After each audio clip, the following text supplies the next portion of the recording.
안녕하십니까? 오늘 굉장히 아침에 출근하는데 춥더라고요. 저는 반팔 입고 갔다가 잘못 입었다고 생각했지. 근데 저녁에는 이곳은 따뜻한 것 같습니다. 저와 여러분이 오늘 볼 말씀은 로마서 7장 1절에서 25절까지입니다. 요절은 로마서 7장 25절입니다. 저와 여러분이 같이 읽고 제가 기도하고 시작하겠습니다. 시작. 우리 주 예수 그리스도로 말미암아 하나님께 감사하리로다. 그런즉 내 자신이 마음으로는 하나님의 법을, 육신으로는 죄의 법을 섬기느니라. 하나님 아버지, 이 시간 이제 감사합니다. 이 시간 파트 모임을 이제 저희 가운데 허락하시고 함께 하심을 감사합니다. 이 시간 한 말씀이 이제 또 저희 가운데 심령이 역사할 수 있도록 허락하시고 함께 하시기를 기도합니다. 감사드리고 예수님의 이름으로 기도합니다. 우리는 지난주 말씀에 죄가 더 이상 나를 주장하지 못하니 이제 더 이상 죄에게 나를 드리지 말고 의의 무기로 나를 드리라는 사도 바울의 권면을 들었습니다. 그런데 오늘 말씀에서는 그토록 당당하게 외치던 사도 바울이 내적으로 갈등하는 모습이 나옵니다. 사도 바울 하면 완벽한 사람이고 어느 것 하나 빠지지 않는 인격과 예수님을 위해서라면 몸을 불살라 자신을 드리는 모습을 볼 때 우리와 전혀 다른 세계에 사는 사람처럼 느껴집니다. 그러나 오늘 말씀에서 보면 사도 바울에게도 영적인 사람으로 거듭나는 길로 자신을 세우기 위한 엄청난 고뇌가 있었음을 보게 됩니다. 오늘 말씀을 통해 사도 바울이 어떻게 영적인 고민을 이기고 승리할 수 있었는지 알 수 있는 시간이 될 수 있길 기도합니다. 사도 바울은 신앙생활을 결혼에 비유합니다. 7장 1절에서는 그 법이 사람이 살 동안만 주관한다고 되어 있습니다. 한 남편이 있었는데 모든 것에 있어서 완벽했습니다. 차은우처럼 잘생기고 돈도 잘 벌어오고 흠 잡을 것이 없었습니다. 술도 안 먹고 집에는 항상 정시 퇴근을 했습니다. 그런데 집에 들어오면 실수를 용납하지 않았습니다. 바닥에 먼지 하나라도 휴지 하나라도 떨어져 있으면 아내에게 불호령이 떨어졌습니다. 돈을 쓰려고 해도 모두 허락을 받아야 했고 맨날 꾸중만 들었습니다. 이런 남편이 있다면 좋을까요? 어떤 사모님들은 지금보다는 좋을 것이라고 할 수도 있을 것 같습니다. 아내는 하루 종일 일을 하고 살림을 하였지만 어느 것 하나도 실수를 하면 안 되는 존재였습니다. 남들은 부러워했지만 도대체 이 숨막히는 생활을 언제까지 해야 하나 생각할 때 항상 표정이 어둡고 답답하였습니다. 그런데 어느 날 이 남편이 출장을 가다가 교통사고로 죽었습니다. 남편이 죽은 것은 큰 일이었고 큰 충격이었습니다. 그러나 이제 더 이상 아내는 무섭고 엄격한 남편에 매이지 않아도 되었습니다. 그리고 사랑이 많고 나를 잘 이해해주는 새 남편을 만나 새로운 삶을 살게 되었습니다. 여기까지 보면 그냥 드라마에만 나올 법한 비현실적인 스토리 같습니다. 그러나 성경에서 이 이야기를 통해 비추어 본 존재로 보면 전 남편은 율법이고 아내는 우리입니다. 그리고 새 남편은 예수 그리스도를 말하고 있습니다. 우리는 과거 완벽하고 철저한 율법에 매여 있었습니다. 그러나 이제 예수님의 십자가 사건으로 말미암아 율법은 죽고 새 은혜의 언약에 기초한 신앙생활을 할 수 있게 되었습니다. 6절은 말합니다. 이제는 우리가 얽매였던 것에 대하여 죽었으므로 율법에서 벗어났으니 이러므로 우리가 영의 새로운 것으로 섬길 것이요 율법 조문에 묵은 것으로 아니할지니라. 이제 새 은혜의 시대 안에서 성경 읽고 찬송하고 서로 사랑하는 신약의 교회 공동체가 되었습니다. 어떤 잘못이 있었을지라도 예수님 앞에 나의 죄를 고백하고 회개하면 새로운 삶을 살 수 있게 되었습니다. 교회는 죄인들이 회개하고 서로 사랑하고 나누고 아끼는 모임이 되었습니다. 우리도 그 은혜의 성령의 지배를 받는 모두가 되었습니다. 우리 모임도 새로운 영의 지배를 받아 사는 아래서 살고 있는 공동체이기에 서로 용서하고 사랑이 넘치고 은혜가 가득한 모습이 나타납니다. 그러나 7절부터는 조금 분위기가 달라집니다. 우리는 엄격한 율법에 대해서 아무 간섭 없이 벗어났다고 생각했습니다. 그러나 율법은 죽기 전에 하나의 유산을 남겼습니다. 그것은 바로 죄를 깨닫게 되었다는 것입니다. 여기서 사도 바울의 내적 갈등이 나타납니다. 만일 율법을 처음부터 알지 못했다면 아예 죄의 존재에 대해서도 몰랐을 것입니다. 율법의 계명은 지키라고 있는 것입니다. 우리는 신호가 빨간불일 때는 가지 말아야 한다는 것은 어린아이도 알고 있는 교통 질서입니다. 그래서 신호나 속도를 위반할 시는 벌금을 물어서라도 사고를 방지하고자 합니다. 그런데 차가 안 오면 이상하게 빨간불에 건너가서 뛰어가고 싶습니다. 새벽 기도를 나올 때 아무도 안 보면 더욱 그렇습니다. 그럴 때는 차라리 신호등도 없고 차도 없어서 규정이 없었던 옛날이 더 좋았다는 생각이 들기도 합니다. 또 청년들은 정욕에 약합니다.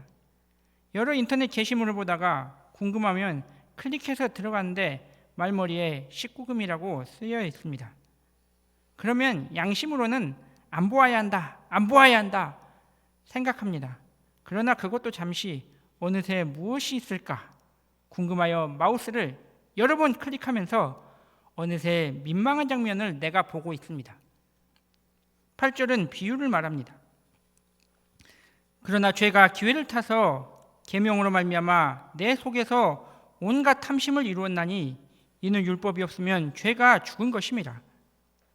오히려 생명에 이르게 해야 하는 계명이 죄를 타고 들어와서 내 속에서 나는 죽고 죄만 살아나게 됩니다. 선악과를 따먹지 말라는 계명은 오히려 죄를 만들고 더 따먹겠다는 욕구로 나타난 것이 인간의 죄인 것입니다. 율법을 과거에 알았던 것으로 죄를 알게 되었다는 것은 한편에서 괴로움입니다. 그 죄로 인해 내 양심의 소리가 들리고 또한 그 가책으로 인해 괴로워하는 것이 인간의 심리입니다. 더구나 예수님을 믿고 거듭난 우리 신자들은 더 이상 율법에 대하여는 지킬 필요가 없지만 율법으로 인해 생겨난 죄를 짓지 말아야 한다는 것은 항상 같습니다. 그러나 인간의 본성은 여전히 죄를 짓고자 합니다. 15절은 말합니다. 내가 행하는 것을 내가 알지 못하노니 곧 내가 원하는 것은 행하지 아니하고 도리어 미워하는 것을 행함이라. 여름 수양에 가서 은혜를 받았고 다시는 죄를 짓지 말라는 말씀을 들었는데 내려와서 여전히 나쁜 곳에 손이 가고 사람들과 다투며 죄를 짓습니다. 야구에서 기아 타이거즈가 지거나 혹은 스피릿 사카를 하다가 지면 불신자들보다 먼저 성질을 냅니다. 나는 크리스찬인데 여전히 술 취하고 세상 사람들과 다름없는 모습을 보고 오히려 세상 사람들이 너 교회 다니는 사람이 이래도 되냐고 오히려 걱정하고 물어봅니다. 그것이 어떤 존재인지 17절은 말합니다. 이제는 그것을 행한 자가 내가 아니요 내 속에 거하는 죄인이라. 우리는 본질적으로 죄악된 데에서 예수님을 믿고 거듭나 새 사람이 되었습니다. 그런데 바로 나를 죄악된 것으로 만드는 것은 예수님을 믿고 거듭난 우리 자아가 아니라 성령으로 거듭난 새 사람이 된 나를 괴롭히는 자아가 아니라 여전히 죄악된 존재로 망가뜨리려는 죄인 것입니다. 18, 19절은 말합니다. 내 속, 내 육신의 선한 것이 거하지 아니하는 줄을 내가 아노니 원함은 내게 있으나 선을 행하는 것은 없노라. 내가 원하는 바 선을 행하지 아니하고 도리어 원하는 바 악을 행하는도다. 우리는 흔히 사도 바울하면 완벽한 사람으로 생각됩니다. 그러나 어느 때와 달리 자신의 연약한 모습을 고백하고 있습니다. 그것은 그 역시 사도 바울도 인간이기 때문입니다. 사도 바울은 담메색 도상에서 부활하신 예수님을 만난 후 예수님을 주로 고백하였습니다. 그것으로 선한 자로 거듭났지만 그 속에 과거의 본성과 악의 본성이 그를 괴롭히고 주의 사람으로 선한 일을 하려는 것을 방해하고 있었던 것입니다. 그리고 22절과 23절에서는 말합니다. 내 속사람으로는 하나님의 법을 즐거워하되 내 지체 속에 있는 한 다른 법이 내 마음의 법과 싸워 내 지체 속에 있는 죄의 법으로 나를 사로잡는 것을 보는도다. 바울은 영적 갈등 속에서 자신의 모습을 통해 선과 악이 공존한다는 것을 알았습니다. 그리고 24절을 통해 고백합니다. 오호라, 나는 곤고한 사람이로다. 이 사망의 몸에서 누가 나를 건져내랴. 그러면 그래, 나는 어쩔 수 없어 하며 죄악된 나를 인정하고 다시 과거로 돌아가야 합니까? 아닙니다. 우리는 오직 예수님을 바라보아야 합니다. 25절은 말합니다. 다 같이 25절을 한번 읽어보시겠습니다. 시작. 우리 주 예수 그리스도로 말미암아 하나님께 감사하리로다. 그런즉 내 자신이 마음으로는 하나님의 법을, 육신의 법을, 죄의 법을 섬기는도다. 사도 바울은 24절까지는 당장 죽을 것처럼 고통스러워했습니다. 그런데 이제는 찬양을 하고 있습니다. 마치 베토벤이 귀가 안 들리는 극한 절망 속에서 환희의 송가를 만든 것과 같습니다. 왜 그렇게 합니까? 그것은 바로 예수 그리스도만이 절망을 주는 죄의 세력을 이기게 하시기 때문입니다. 사도 바울은 이제까지 죄악된 자신의 모습만을 보았습니다. 사실 어느 누구라도 죄악된 자신을 보면 소망이 없습니다. 그러나 죄악된 자기는 아무것도 아니고 예수님을 바라보니 기쁨과 찬양이 생깁니다. 그것은 수영을 배우고자 하는 사람에게도 나타납니다. 자기가 초보자 때 파도를 이기려고 하면 오히려 물속에 빠져들어갑니다. 그러나 파도에 맡기면 물과 하나가 되어 수영을 잘할 수 있습니다. 우리는 예수 그리스도라는 파도에 자신을 온전히 맡겨야 합니다. 내 존재는 여전히 부족하고 절망스럽고 한탄스럽지만 예수님은 그 모든 절망을 이기게 해줍니다. 나의 힘과 능력으로는 싸울 수 없지만 예수 그리스도의 십자가를 붙들고 살 때 주님이 우리 대신 죄를 이길 힘을 주십니다. 다음과 같은 찬송이 있습니다. 내 힘만 의지할 때는 패할 수밖에 없도다.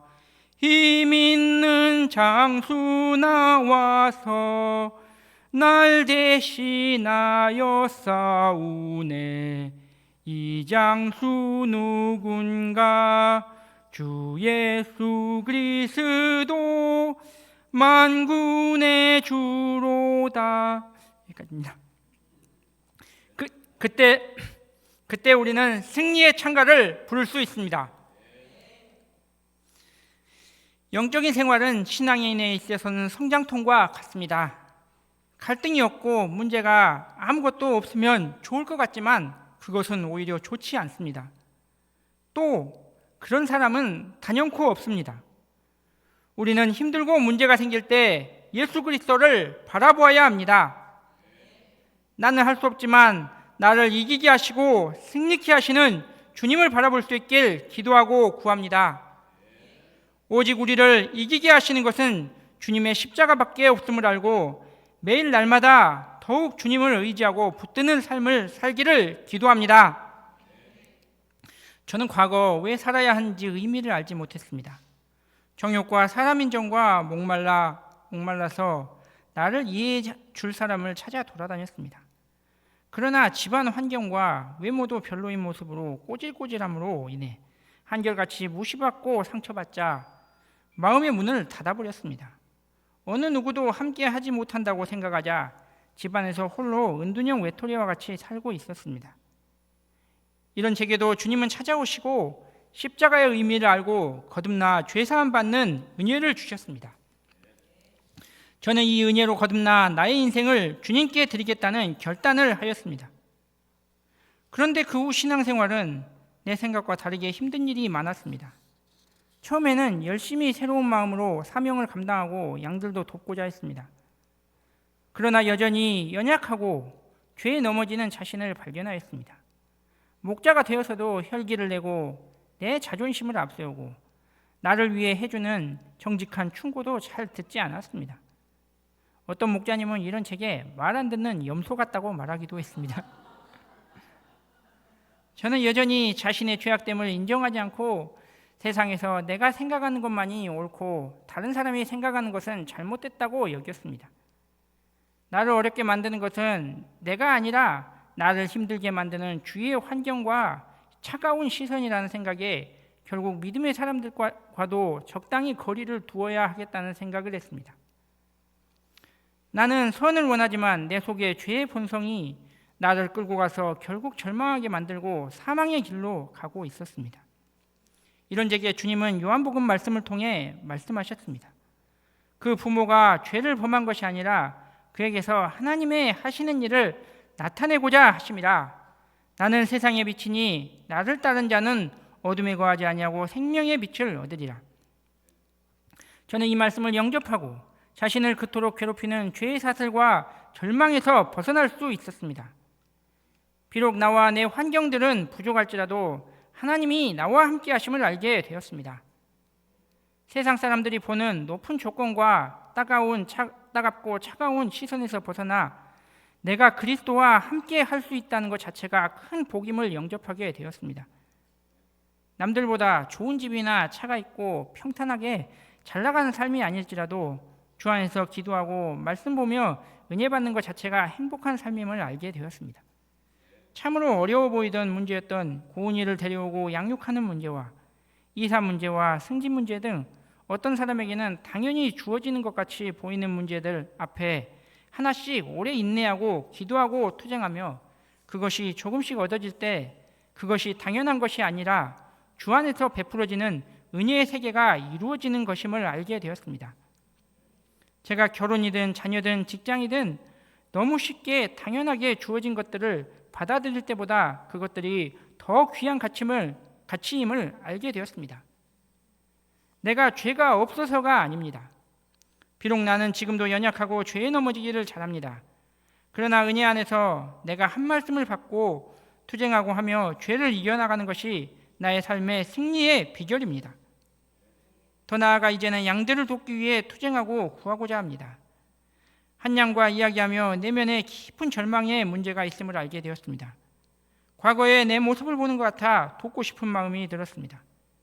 비록 그 안에서 현재는 육신의 연약한 본성이 보일지라도 그 한 사람에게 은혜의 길로 들어가게 하고 가르치는 것이 가장 가치 있는 길임을 보게 됩니다.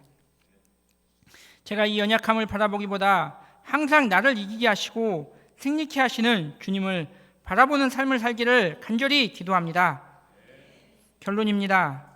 우리는 예수님을 믿고 거듭났지만 여전히 내 안에 죄의 본성이 있습니다. 그럴 때 우리는 자신을 바라보지 말고 예수님을 바라보아야 합니다. 그럴 때 우리는 절망을 뛰어넘어 믿음의 승리를 이룰 수 있습니다. 항상 우리를 이기게 하시고 승리케 하시는 주님을 매 순간 체험하는 우리 모두가 될 수 있길 간절히 기도합니다.